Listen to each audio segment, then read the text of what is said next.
Hi అండి, welcome to Sravani Ramanujam vlogs. పచ్చని పంట పొలాలు చూపిస్తాను అనుకుంటున్నారా? ఇది మా అమ్మమ్మ వాళ్ళ ఊరు. ఎంతో బాగుంటుంది, న్యాచురల్ ఎయిర్ కదా. ఇది మా గుడి, అమ్మమ్మ వాళ్ళ గుడి. వెంకటేశ్వర స్వామి కళ్యాణం అవుతుందన్నమాట ఈ గుడిలో.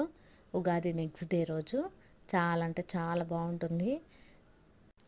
ఊరందరూ కలిసి సున్నాలు వేసుకొని ఊరంతా కలిసి చేసే పండగ.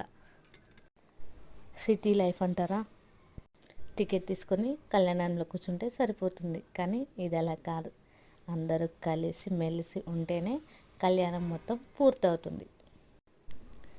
అదే మా గుడి, మా దేవుడు. ఆ రెండు బండలు పల్లికి దేవుడు వెలిసాడు బండకి. ఎంతో బాగుంటుంది, కన్నుల విందుగా ఉంటుంది. రెండు కళ్ళు సరిపోవు దేవుడిని చూస్తుంటే.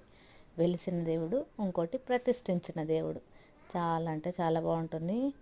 ఇది పల్లకి స్వామివారిని అమ్మగారిని తీసుకొని వచ్చి ఊరంతా తిరిగి తీసుకొచ్చి అక్కడ పెట్టారు ఉగాది రోజు నైట్. నెక్స్ట్ డే కళ్యాణం అనమాట. ఇది మా మర్రి చెట్టు, సారీ అండి, జువ్వి చెట్టు అది. ఇది మా గోపురం. చాలా సెలబ్రేట్ చేస్తారు, చాలా బాగా సెలబ్రేట్ చేస్తారు. ఇదంతా మా గుడి వాతావరణం. చాలా అంటే చాలా బాగుంటుంది. అక్కడ ఇంకో అమ్మవారు ఉంటారు. ఇప్పుడు కొత్తగా మెట్లు అవన్నీ కట్టారనమాట, ఒక 1 year బ్యాక్. చాలా బాగుంటుంది. ఇక్కడ అన్ని రథాలు పెట్టి నైట్ అంతా తిప్పి మార్నింగ్ అక్కడ పెట్టారు రథం. బళ్ళు తిరిగాయండి రాత్రి. అవే ఆ బళ్ళు చాలా బాగా డెకరేషన్ చేసి తీసుకొని వస్తారు. ఒక 10 ఊర్లు మటుకు తీసుకొస్తారు.